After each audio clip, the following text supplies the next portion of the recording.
Olá pessoal, eu sou o Fábio, fundador da Lanvie, e hoje eu estou aqui com vocês para contar um pouquinho sobre a nossa linha de perfumaria autoral.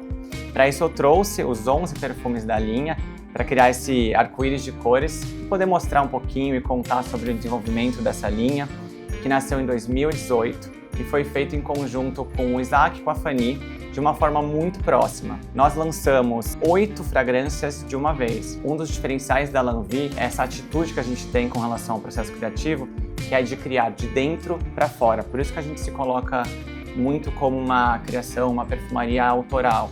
Então a inspiração, a criatividade, ela vem de dentro, vem do olhar do artista, dos artistas como Isaac e a Fanny, e muito mais do que o que talvez o mercado busque. Isso dá pra gente muita liberdade. Depois dos 8 perfumes que a gente lançou, a gente em seguida lançou o figurativo, que foi nossa fragrância número 9, e hoje é o best-seller da marca, uma fragrância realmente muito equilibrada. Ela foi desenvolvida pela Fanny Grau, com uma inspiração no ateliê do tio dela. Então a Fanny tem um tio que é artista também, a família inteira dela tem muitos artistas, o Pierre, e ele tem um ateliê de criação em Biarritz, que é a cidade de onde ela nasceu, e tem uma figueira, né, na parte externa desse ateliê, que foi a inspiração dela para criar o figurativo que virou essa fragrância tão importante na linha da Lanvie. Um exemplo, né, o São Paulo is Burning é uma fragrância já também super tradicional da Lanvie.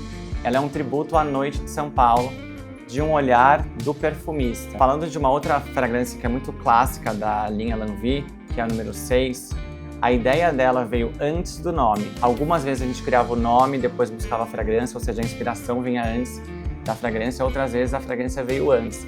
No caso dessa, é uma fragrância que tem uma saída muito boa com o público feminino da Lanvie, apesar de todas as nossas fragrâncias serem genderless.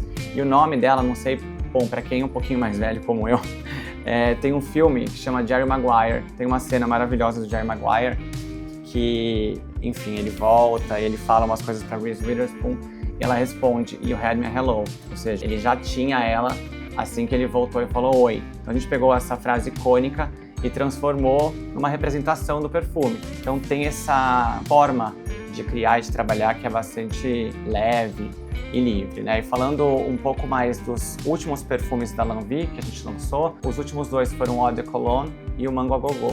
O Eau de Cologne veio como um tributo às primeiras colônias lançadas na época de Napoleão. É uma fragrância super leve, cítrica. E eu queria falar um pouquinho mais sobre o Mango a Gogo, foi o nosso lançamento de 2026. Essa fragrância foi desenvolvida pelo Isaac Sinclair e como fio condutor a gente teve a manga. A ideia, na verdade, era encontrar uma fruta tropical, uma fruta brasileira que representasse o Brasil e que a gente pudesse fazer uma criação que fosse inusitada, né? E para finalizar um pouquinho, explicar um pouco sobre como a Lanvie pensa a sua perfumaria autoral, eu queria trazer rapidamente um pouco sobre a nossa frascaria, né? A ideia dessa linha é que o protagonista é o perfume. Então, para a frascaria, nós fomos num caminho minimalista, um caminho de transparência, para inclusive mostrar o líquido, porque aqui o que a gente vende dentro dessa linha de perfumaria autoral é uma experiência olfativa. E com esse vasto portfólio de perfumes Lanvie, você pode ousar e criar diferentes e inúmeras combinações entre eles. Hoje eu falei um pouquinho sobre a perfumaria autoral da Lanvie, a importância dela para nossa linha, como ela foi criada e desenvolvida. E espero que vocês tenham a oportunidade de conhecer a linha e agradeço pelo tempo de todo mundo hoje.